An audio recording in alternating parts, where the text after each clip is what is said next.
Ah ah, ah, c'est juste mon montage pourri, là. Bonsoir à tous. Oui, je sais, c'était laborieux.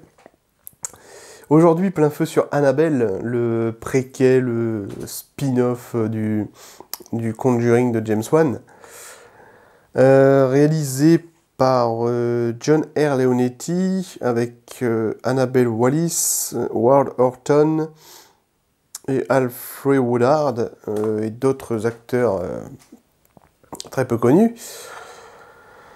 L'histoire est celle d'un couple tout à fait banal, John et Mia. Mia est enceinte de plusieurs mois.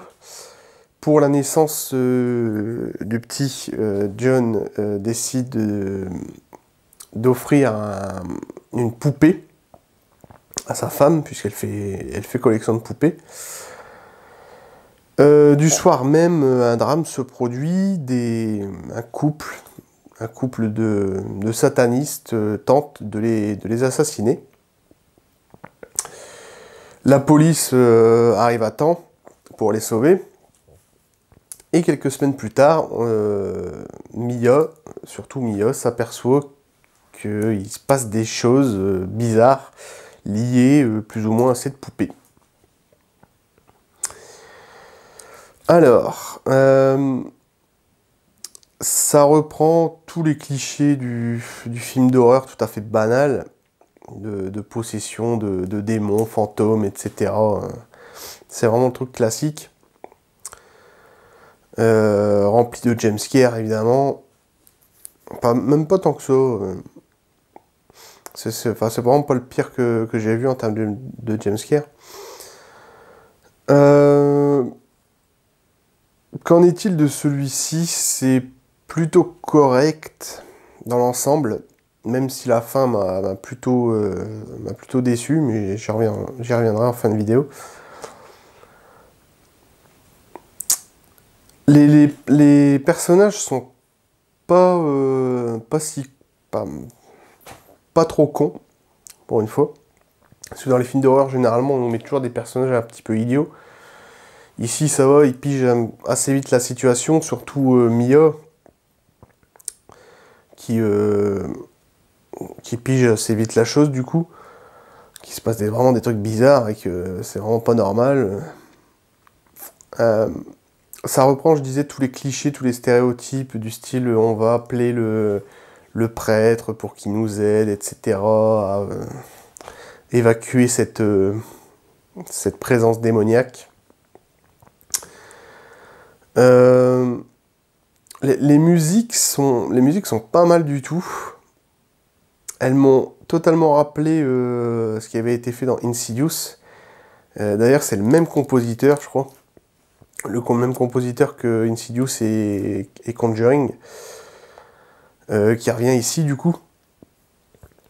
Et ça s'entend direct parce que c'est des musiques très grisantes. Dans Insidious, le thème principal était très grisant, limite assourdissant. On avait du mal à écouter tellement c'était horrible à entendre en fait du coup. Et ici on a un petit peu ce style de musique là, ce qui est plutôt bien.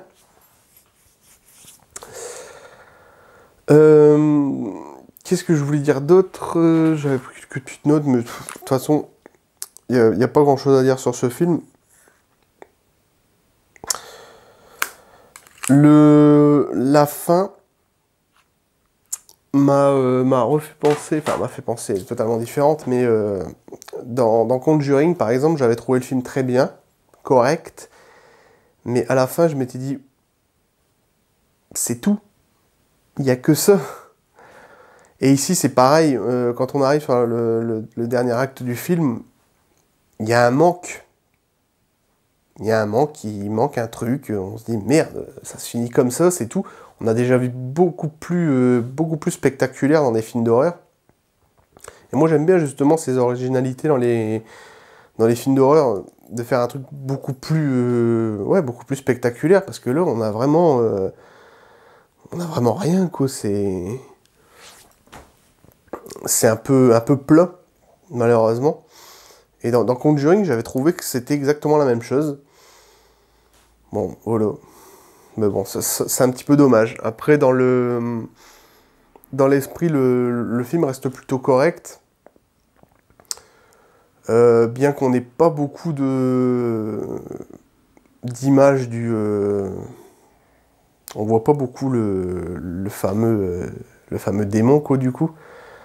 Il est pas super présent par rapport à Insidious, par exemple, où là, on le voyait constamment, ce qui était plutôt pas mal, parce qu'il était superbement bien designé. Là aussi, il est très bien designé, d'ailleurs, mais c'est un peu con, parce qu'on le voit vraiment pas assez.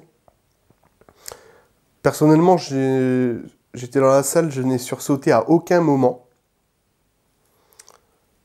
J'ai déjà vu largement plus flippant comme film. Mais bon, il reste correct, mais c'est loin d'être un des meilleurs.